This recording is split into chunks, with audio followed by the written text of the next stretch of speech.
The bureaucrats in the RCMP are renewing their plans to prohibit legal firearms through reclassification. This time, they've examined 12 guns in the RCMP lab that they think could be modified to become automatic, and so the bureaucrats want them reclassified to prohibited status. The RCMP did not say if indeed these guns, 11 rifles and a pistol, had ever been modified and used in the commission of a crime.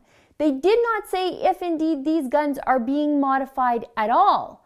And last time I checked, and that was just a couple minutes ago, modifying your guns to make them automatic is still illegal in this country. Actually, I went a little further with my checking. The last available data I could find was for 2012. This StatsCan graph shows that gun homicides are down almost 45% since 1972. And while there has been a spike in gun crime in Toronto, that is gang-related, as you can see in this graph here. And I'm willing to bet those gangsters did not sit through the same restricted firearms course I did, which means none of those guns used in the commissions of those crimes are legal. So why punish legal firearms owners?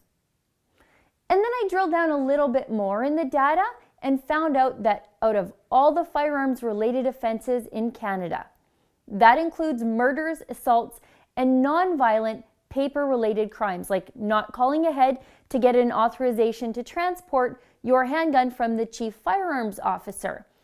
Out of a total of 14,000 firearms-related crimes, only 23 involved offensive prohibited or offensive restricted weapons, which includes but is not limited to modifying your guns to make them automatic.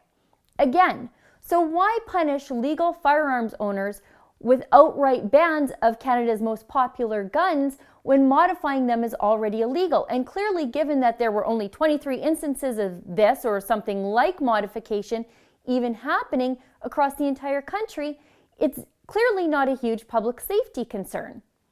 But this business of arbitrarily reclassifying firearms by the RCMP bureaucrats has never ever been about reality. I know this from personal experience. February 26, 2014, at midnight, the bureaucrats in the RCMP made the world a safer place, or so they would like to have you think. On that night, they made over 7,500 Canadian gun owners, my family included, gun criminals. Imagine waking up to find out that you've been minding your own business and being safe, and you're a menace to society now because the RCMP arbitrarily decided to reclassify your Czech CZ858 because it looked scary. I wish I was joking, but that is the reason the RCMP gave. RCMP members at the Canadian Firearms Program determined that the guns too closely resembled prohibited or automatic firearms. But the truth is, the CZ858 isn't nor has ever really been the choice of criminals, because really it's just too expensive. It only came onto the radar of the RCMP because it was used in the shooting at the Parti Québécois victory party at a Montreal nightclub in 2012.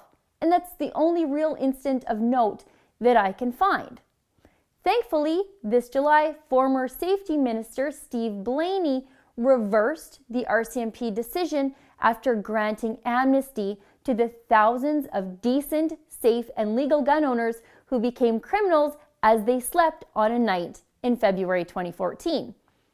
Maybe the RCMP should be focusing more time on getting the guns out of the hands of the gangs in Toronto and less time trying to get them out of the hands of people like me, people who've undergone extensive background checks to be able to own the guns we do, rather than making people like me a criminal as we sleep.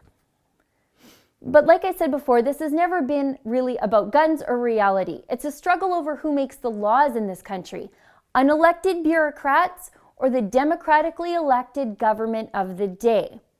But it's really not even a struggle anymore. The Liberal government is now flat out conceding, giving the power to decide who is a gun criminal right over to the RCMP. The only people who should be making laws in this country are the people I can hold to account on Election Day. For TheRebel.media, I'm Sheila Gunn Reid.